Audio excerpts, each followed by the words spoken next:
जज साहेबांनी जसे आज आम्हाला सांगितलेलं आहे आमच्या वकिलाला की तुम्ही जे आहे कुछ पुरावे सादर करा आणि कुछ पुरावे मागितलेले आहे तो आम्ही 5 तारखेला सादर करणार आहे आणि जसं त्यांचे वकिलांचा युक्तिवाद होता की मी बायको नाही आहे तो त्यांनी स्वतः 2021मध्ये जे डिफॉर्मेशनच्या हायकोर्टामध्ये केस केला होता माझ्यावरती त्याच्यामध्ये धनंजय मुंडेंनी स्वतः सांगितलेलं आहे की 98पासून मी त्यांची बायको आहे, आमचे 2 मुलाबाळा आहे आणि जरी असं त्यात सांगताय की 98पासून आम्ही दोघी लिव्ह इन रिलेशनमध्ये आहे तो मी तुम्हाला पूर्ण महाराष्ट्राची जनताला पूर्ण भारताची जनताला मी एक सांगू इच्छिते की 98मध्ये लिव्ह इन रिलेशन्स सारखा कोई नाव भारतामध्ये नाही होता.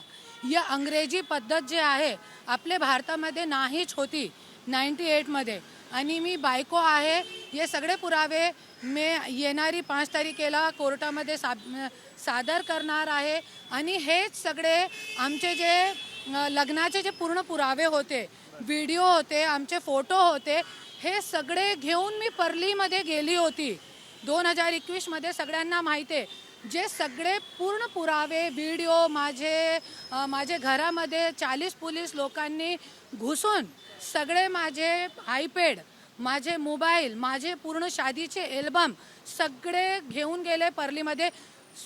स्वतः जे आपला डीवायएसपी होते ते 40 पोलीस लोकांना घेऊन माझे घरती झडती घेऊन पूर्ण पुरावे घेऊन गेले होते आणि ज्यावेळी मी पुरावे घेऊन गेली होती परलीमध्ये सगळे माझे पुरावे हिसकून घेतले पोलीस लोकांनी.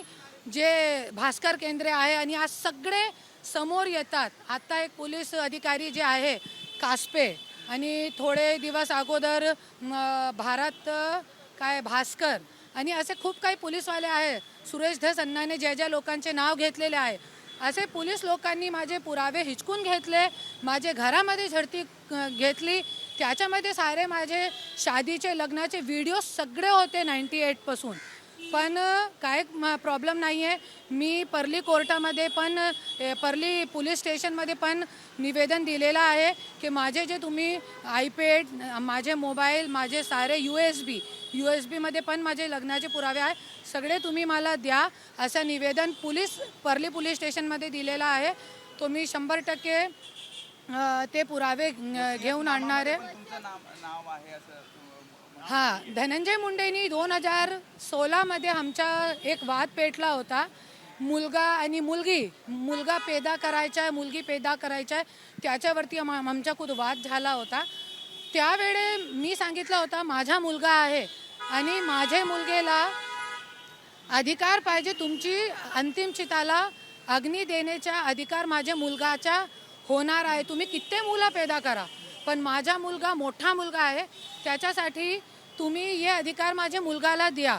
त्यावेळे त्यांनी एक विल सादर केली होती त्याच्यामध्ये क्लिअर लिहिलेलं आहे की माझा मुलगा आहे आणि त्याच्यामध्ये क्लिअरपणे लिहिलेलं आहे की करुणा मुंडे माझी पहिली बायको आहे, राजश्री मुंडे माझी दुसरी बायको आहे आणि माझी चिताला अग्नी देण्याचा हक्क जे आहे जे माझा मोठा मुलगा आहे शिशिव धनंजय मुंडे त्याला असतील, आणखीन कोणालाही नाही असणार आहे असं त्यांनी स्वतः त्या विलमध्ये लिहून दिलेलं आहे त्यांच्या.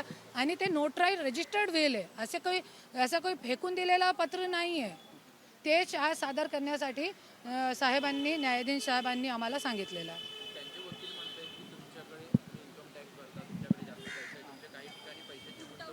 आर्थिकदृष्ट्या तुम्ही सक्षम आहात तर मग पोटगीची काय गरज आहे?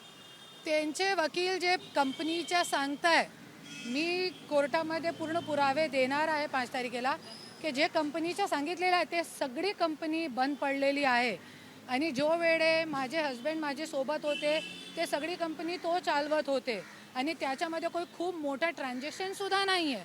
2016पासून ते सगळी कंपनी बंद आहे आणि फक्त 3 कंपनी आहेत आणि 3 कंपनी बी नाही 2 कंपनी आहे. एक उघडली नाही, फक्त रजिस्ट्रेशन करून ठेवलेलं आहे. एक जे करुणा धनंजय मुंडे ट्रॅक्झिम कंपनी आहे दोघांचे नावावर होती आणि आज तुम्ही बघा किती मोठी चालाकी आहे. आमच्या दोघांचा जॉईंट अकाउंट आहे HDFC बँकमध्ये त्यांची धनंजय मुंडेची 1 कोटीची पॉलिसी आहे, ज्याच्यावरती मी बायको म्हणून आहे. माझा जे होम लोन आहे त्याच्यावरती ते पती म्हणून त्यांनी गॅरंटर म्हणून साईन केलेली आहे, पती म्हणून. तरी पण सांगताय मी बायको नाही आहे.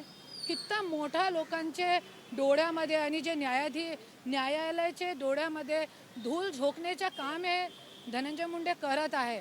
मला तो कळत नाही की कितना मोठा भ्रष्टाचार महाराष्ट्रामध्ये चालू आहे. एबीपी माझा, उघडा डोळे बघा नीट.